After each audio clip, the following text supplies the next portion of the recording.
Celeste, you know you really ought to try and show some manners. Even if you don't know what they are. You tell me who you want done, and I'll do the hell out of it.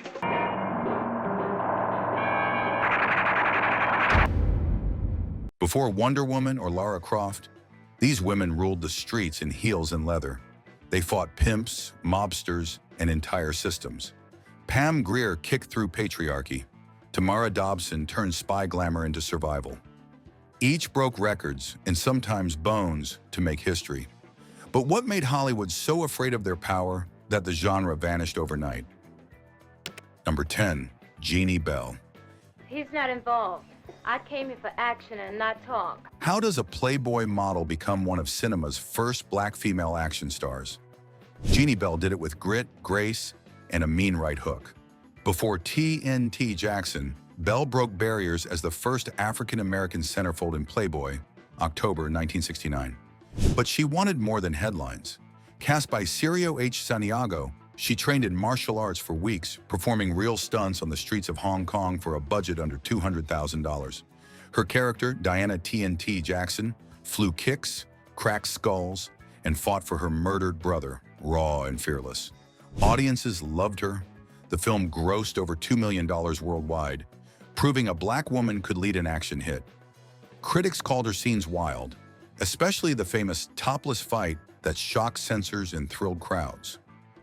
Bell's legacy was bold. She kicked open doors in an industry built to shut her out. And while Jeanie fought with fists, the next woman would use something darker, revenge powered by the undead. Number 9, Marki Bey. Funny. I get the feeling that you forget this is my club, and you're the one that's on her way out. What happens when grief turns divine? For Marki Bey, it became vengeance from beyond the grave. In Sugar Hill, she played nightclub owner Diana Hill, who made a deal with a voodoo god to raise an army of zombies after mobsters killed her lover. The movie, shot in Houston in 1974, became a cult sensation.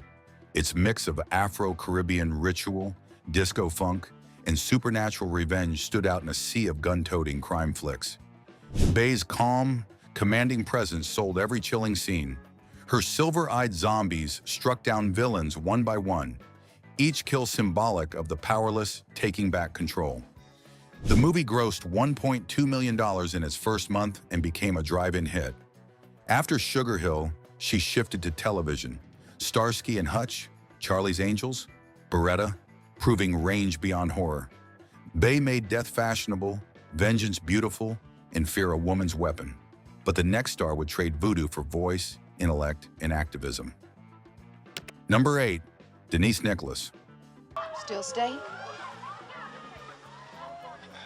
30 jobs. How do you turn intellect into star power? Denise Nicholas did it without firing a shot. A civil rights performer with the Free Southern Theater, Nicholas entered Hollywood carrying both talent and purpose. Her breakout on Room 222 made her a household name, but her turns in Blackula and Let's Do It Again showed a new kind of power, brains over brawn. She stood beside Sidney Poitier and Bill Cosby, outshining them with calm wit and elegance.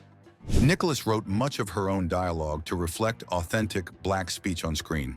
Later, she penned award-winning episodes of In the Heat of the Night, one of few black women writing primetime TV in the 1980s. Her mix of intelligence, poise, and activism made her revolutionary. She proved that strength could whisper, not shout. Nicholas fought with her mind and words, but the next woman battled demons, literally, and sang her way through possession. Number 7, Carol Speed. No, you're not. Pardon? Wiggins isn't your name, you damn liar. How does a gospel singer end up battling demons on screen? Carol Speed did it with soul. Before Hollywood, she sang in church choirs. That voice turned weapon in Abby, 1974. The film critics dubbed The Black Exorcist. Made for $500,000, it grossed over $4 million before Warner Brothers tried to shut it down for similarities to The Exorcist. Speed didn't care. Her performance was electric. She played a pastor's wife possessed by a sex demon, switching from terror to fury to sensual chaos. Between takes, she wrote and sang the film's theme, Is Your Soul a Witness? Saying it came to her in a dream. No other actress in the genre gave so much of herself, both spiritually and physically. Speed later starred in The Big Birdcage, and Black Samson, known for her fearless, emotional intensity. Her voice cast out fear, but the next woman wouldn't scream. She'd wear a badge and change television forever. Number 6, Teresa Graves. Come on. Come on, it's only 15 floors down, and you don't have to worry about the first 14. How does a background singer end up one of the first Black women to headline both action films and primetime TV? Teresa Graves worked her way there. Laugh by laugh, fight by fight. She began in Rowan and Martin's Laugh-In, stealing scenes with charisma and quick wit. But before she became the face of Get Christie Love, Graves dipped her heels into Blaxploitation with 2 powerful action films. That Man Bolt and Black Eye, both alongside Fred Williamson.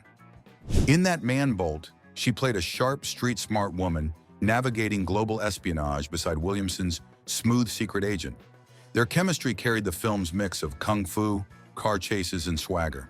Then came Black Eye, where she brought warmth and tension to a gritty detective thriller about drugs, murder, and corruption in Los Angeles. Those roles shaped her later success. By 1974, when she debuted as undercover cop Christie Love, she was ready. The show drew over 40 million viewers on its premiere, proving a Black woman could lead an action drama with humor and authority. Off-screen, Graves became a Jehovah's Witness, turning down roles that clashed with her faith. She traded fame for peace, but left behind a legacy of firsts, spanning comedy, blaxploitation, and television history. Her badge and bravery opened the small screen, but the next woman ruled the big one with mystery and danger. Number 5, Marlene Clark. Enough! I've had enough. What makes someone both terrifying and mesmerizing at the same time? Marlene Clark found that balance perfectly. She wasn't just another pretty face in 1970s cinema. She was mystery wrapped in calm confidence. Before acting, Clark studied fashion design and psychology, which shaped how she played every role. She understood how clothes, body language, and silence could tell a story better than words. That's why in Ganja and Hess, she didn't just play a character. She became an idea. The film told the story of 2 lovers bound by addiction to blood. It wasn't your usual vampire flick. It talked about race, religion, and class through horror. Critics at Cannes called it the most important Black film since Sweet Sweetback's Badass Song. Clark's performance was haunting and elegant, graceful but dangerous. Her Ganja didn't scream or beg. She commanded. She looked directly into the camera like she knew something the audience didn't. Before that, she appeared in Slaughter with Jim Brown and Night of the Cobra Woman, adding sensuality and strength to each role. Even decades later, museums like MoMA restored Ganja and Hess, proving Clark's work aged like fine art. She made fear look stylish, power look quiet, and horror feel human. But where Clark used silence and mystery, the next actress exploded on screen with fire, fists, and pure attitude. Number 4, Gloria Hendry. I'll make you look like a sick faggot. How does a woman go from New Jersey to 007's arms and change movie history along the way? Gloria Hendry did it with boldness. She started her career as a secretary at the Actors Equity Association, quietly watching others chase fame. But when she finally stepped in front of the camera, she made sure the world remembered. Her first big hit came with Across 110th Street, a raw crime film about Harlem's underworld. She brought grit and class to roles that could have easily been one-dimensional. Then came Live and Let Die. Playing Rosie Carver, Hendry became the first Black Bond girl in the franchise. That one film shattered a wall Hollywood had kept up for decades. Some countries even cut her love scenes with Roger Moore, calling them too controversial. But controversy made her iconic. She later starred in Black Caesar, Hell Up in Harlem, and Savage Sisters, all box office hits. Hendry matched Fred Williamson punch for punch, creating chemistry that drew audiences worldwide. Her characters weren't trophies, they were players in the game. And just when Blaxploitation needed elegance again, the next woman appeared, smooth, calm, and unshakably cool. Number 3, Vonetta McGee. I don't want you to work for nothing. What happens when an actress doesn't shout for attention, but the whole room still listens? That was Vonetta McGee. She began her career in Italy, acting in European art films before America noticed. By the time she returned home, she carried a different energy, cool, deliberate, magnetic. Her role in Blackula gave her cult status, but it was Thomasine and Bushrod that sealed her place.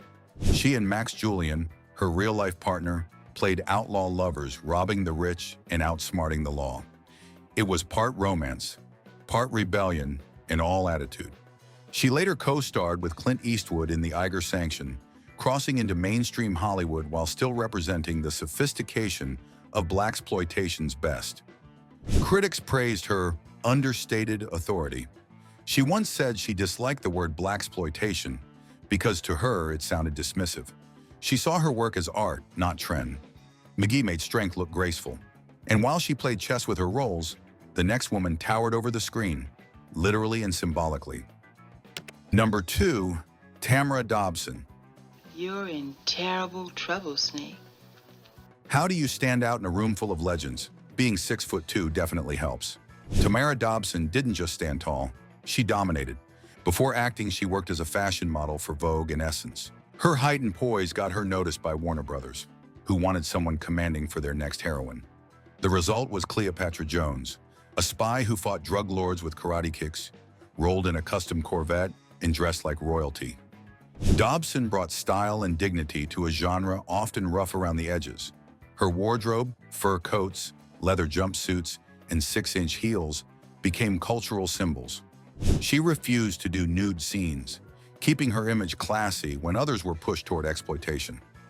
The Guinness Book of World Records later named her the tallest leading lady in film. Cleopatra Jones made millions and inspired characters from Charlie's Angels to Kill Bill. Dobson showed that women could be glamorous, powerful, and dangerous all at once. Her presence alone changed what a hero looked like, and when the genre crowned its ultimate queen, the crown fit only one woman. Number 1, Pam Grier. You tell me who you want done, and I'll do the hell out of it. Who defines power? The studio, the director, or the woman holding the gun? Pam Grier made the answer obvious. From Coffee to Foxy, Brown and Sheba, Baby Grier carried every film on her shoulders. She started as an extra at American International Pictures, typing scripts by day, then auditioning at night. Director Jack Hill saw something fierce and gave her her shot. Once Coffee hit theaters in 1973, everything changed. She played a nurse who hunted drug dealers, politicians, and pimps, with no backup, no fear, and no apologies. Coffee earned over $4 million on a $500,000 budget and made Grier an international star. By Foxy Brown, she was leading the genre. She brought physicality, beauty, and political anger to every frame. Off-screen, she inspired artists from Beyoncé to Quentin Tarantino, who built Jackie Brown as a love letter to her legacy. Critics called her the first black female action hero. And that's why, even decades later, she's not just remembered, she's still the measure of power on screen. Thanks for watching. These women didn't wait for power. They took it. Hit subscribe and join us for the next story that Hollywood forgot, but history refuses to let die.